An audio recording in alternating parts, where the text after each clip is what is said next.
Hey there, creatives. Earlier this year, I joined Matt D'Avella's Master YouTube course, and one of the key takeaways for me was to build your inner circle, a group of people that will cheer you on, hold you accountable, and celebrate all of your wins. And so with that, I reached out to some of the people in the community that really caught my attention. Nick Hemo, who's an incredible business YouTuber, Wojtek, who tells amazing stories, Harry Uden, who has a very unique perspective on education, Nick Agronzone, an enthusiastic filmmaker that grew up with YouTube, and Dave Mayer, who's been doing this for much longer than I have and incredibly consistent. So with that, this is going to be a conversation between us of why we joined the course, what we got out of it, and if it was worth it. Why did you join the course?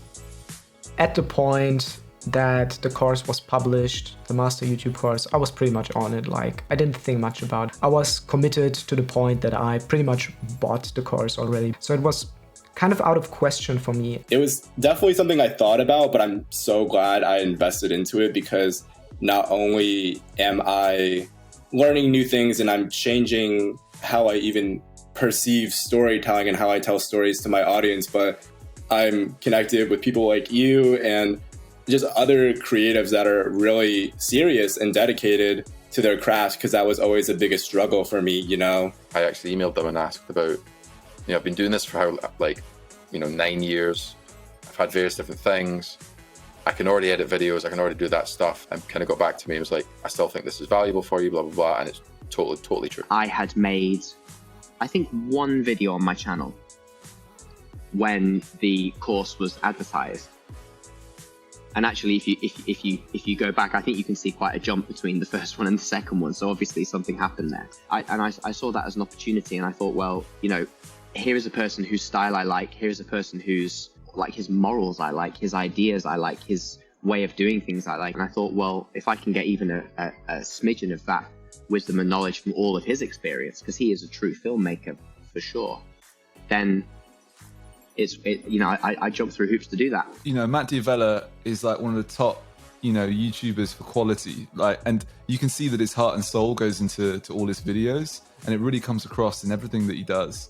And so I knew that if he's got a course, and I know that he spent so long on it as well, it was going to be special. I was sitting there like on Instagram, just waiting for the moment where he releases it, and just like constantly watching all the stories he put out like on the day that he released it. And as soon as I was home, I was just like, yeah, I'm going to buy that course, and didn't really think about it much. What did you get out of it?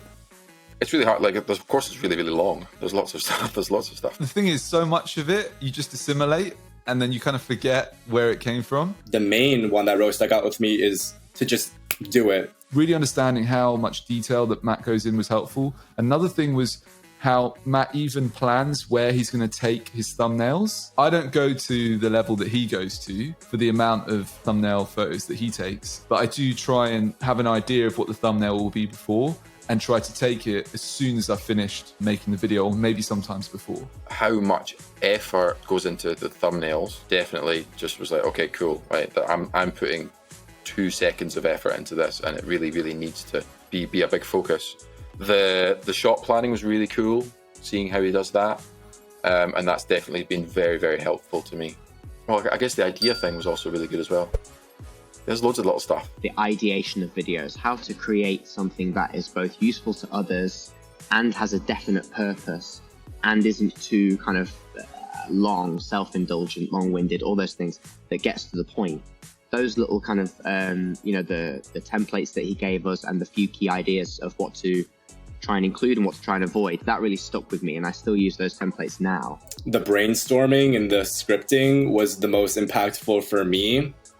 And I actually took away the outlining aspect more than the script writing, because I felt like beforehand in my content and just like in my films in general, it always had to be scripted. It had to be planned every single second of every single shot. And also the editing really helped a lot too. I spend a lot of time editing, and I think just the way he broke it down made it a lot more simplistic than what I was making it out to be.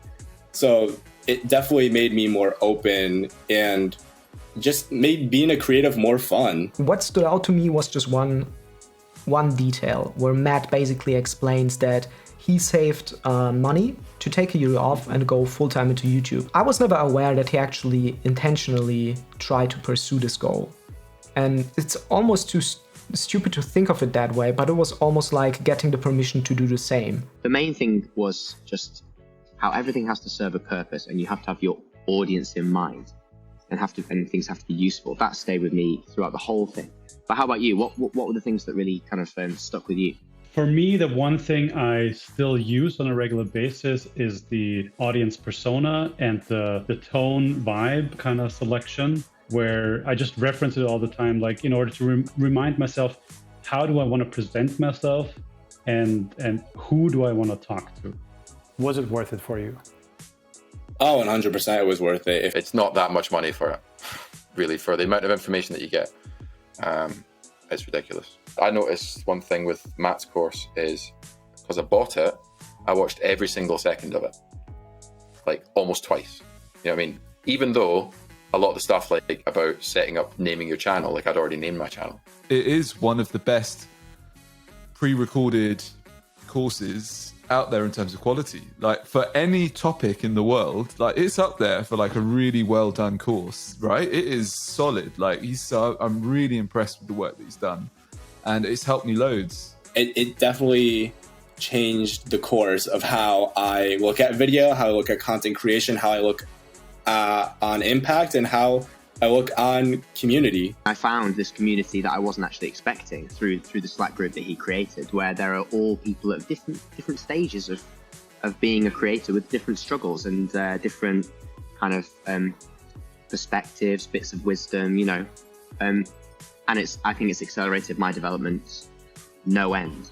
I felt that each and every online course I did so far, in the weeks and months after that, really paid off.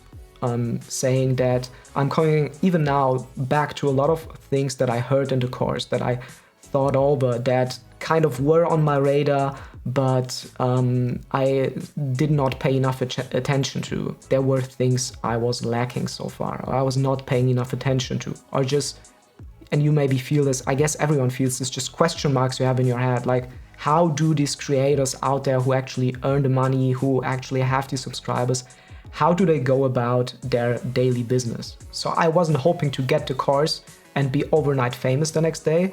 I was hoping to get a course, get a better insight into Matt's process, like get a decent behind the scenes, which I did, and get some new ideas and maybe also a few new impulses, which all happened. So yes, it was definitely worth it for me. Does that answer the question? If you enjoyed this, you can really look forward to more, as I have full conversation with each one of them about their creator experience and expectations. There's also going to be chats with some female representatives of the slow growth community, and I even have interviews lined up with some of my favorite creators. So make sure to stick around and subscribe. Once there's more episodes out, I'm going to make sure to put a playlist here somewhere on screen. And with that, thank you guys for watching and stay creative.